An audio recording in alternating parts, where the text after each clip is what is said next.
এখানে আমরা গিগাবাইটের একটি মাদারবোর্ড দেখতে পাচ্ছি GA-B150M-Power 2 রিভিশন হচ্ছে এটার 1.0। তো বোর্ডটির প্রবলেম হচ্ছে এটা ডিসপ্লে আসতো না, পাওয়ার আসতো, ডিসপ্লে আসতো না, এটা আসতে হচ্ছে সিলেট থেকে। তো এটার প্রবলেমটা যেটা ছিল সেটা হচ্ছে প্রাথমিক অবস্থায় এই যে বায়োস ব্যাটারিটা ছিল, এই বায়োস ব্যাটারিটা আমাদের ডাউন ছিল, ওকে, এবং প্রসেসরটা হিট হইতো না।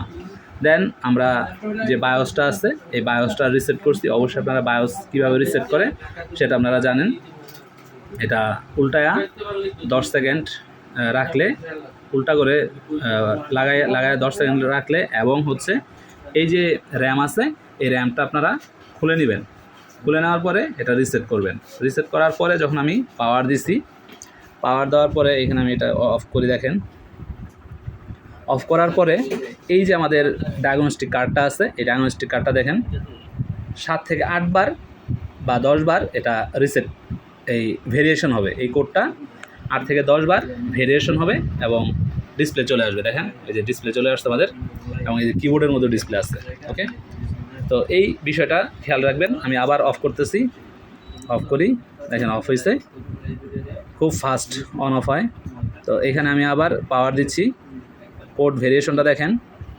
এটা যদি আপনারা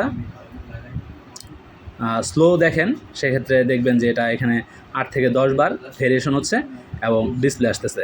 তো এখন আমরা এই র্যাম না থাকলে এর ভেরিয়েশন কি হয় এবং ভিআরএম সেকশন না থাকলে এর ভেরিয়েশন কি হয় সেই জিনিসটা দেখব।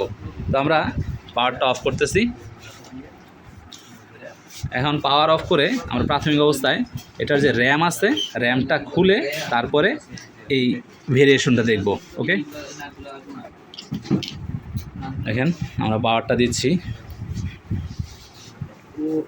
পাওয়ার কানেক্ট করতেছি। পাওয়ার কানেক্ট করার পরে এখন আমরা আবার পাওয়ার দেব। দেখেন এখানে খেয়াল করতে হবে যে আমাদের এখানে কি ভেরিয়েশনটা আসে। দেখেন এখানে ভেরিয়েশন আসতেছে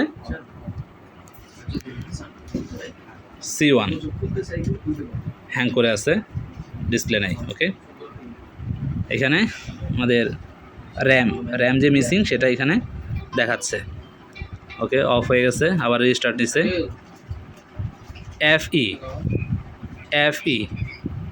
30 C1, দেখেন FE 30 C1, এবং এখানে র্যাম যে মিসিং সেটা দেখাচ্ছে DRAM, ওকে, রেড কালারের DRAM, এবং বারবার রিস্টার্ট নিচ্ছে, ওকে। এটা একটা গেল। একই জিনিস দুইবার ভেরিয়েশন হচ্ছে এবং র্যামের যে সিগন্যালটা, DRAM-এর যে সিগন্যালটা আছে এটা বারবার ফ্ল্যাশ করতেছিল, ওকে। একই জিনিস দুইবার ফ্ল্যাশ করতেছিল, ওকে। তো আমি আবার র্যাম দিয়ে দিচ্ছি। এখন পাওয়ারটা খুলে আবার আমরা এখন র্যাম দিয়ে দিচ্ছি। দেখেন র্যাম দিয়ে পাওয়ার দিচ্ছি, ওকে। তো এখন আমরা এই যে ভিআরএম সেকশন খুলে রাখতেছি। ভিআরএম সেকশন না পাইলে আমাদের কি প্রবলেম হয় কোডের মধ্যে সেটা আমরা দেখব। দেখেন পাওয়ার দিচ্ছি, দেখেন ভিআরএম সেকশন যখন না পাচ্ছে তখন হচ্ছে 00 কোড, ওকে। 00 বা FF কোড, এই কোডগুলা আসবে। তো আমরা 3টা জিনিস দেখলাম যে ডিসপ্লে আসলে এক ধরনের কোড, তারপরে হচ্ছে উইদাউট র্যাম এক ধরনের কোড, এবং ভিআরএম সেকশনের জন্য ভিআরএম সেকশন যদি না পায় সেক্ষেত্রে আরেক ধরনের কোড। তাহলে এইখানে যখন আপনার ডিসপ্লে আসবে তখন আপনার 7 থেকে 8 বার বা 10 বার এটার ভেরিয়েশন হবে।